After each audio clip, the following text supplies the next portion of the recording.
They said he was too slow, a child who asked too many questions, whose mind wandered when the teacher spoke. Today I want to talk about Thomas Edison. The school expelled him. Yes, America's future wizard of Menlo Park was dismissed as a dunce. But his mother looked at him not with the eyes of the world, but with the eyes of faith. "You are not stupid," she said. "You are special." And so, with little more than love and a stack of borrowed books, she taught him herself.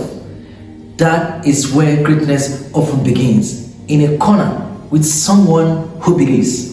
Edison grew up poor. He sold newspapers on trains, candy to strangers, anything to feed the hunger for learning. He built his first lab in the baggage car of a train until one day an experiment caught fire and they threw him off. But he did not curse the flames. He learned from them. Fire became his teacher. Failure became his laboratory. When the world looked at darkness, Edison saw possibility. He said, "Let there be light," not with scripture, but with science. And yet, do not imagine it was easy. The light bulb was no single stroke of genius. It was sweat, thousands of failed attempts. 1,000 times he failed. 1,000 times the darkness mocked him. But on the 1,001st, he turned night into day.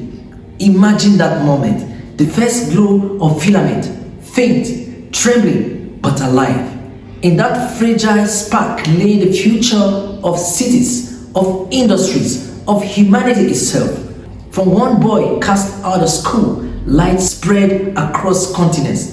Edison's story is not about invention alone. It is about defiance.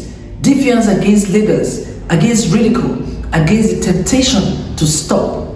He said, "I have not failed. I have just found 10,000 ways that won't work." That is not science. That is scripture for every dreamer. And so, when you sit in a room brightened by a bulb, remember the boy they said was too slow.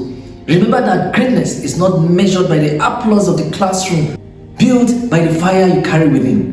Edison teaches us this, that the world is lit not by the talented alone, but by the stubborn.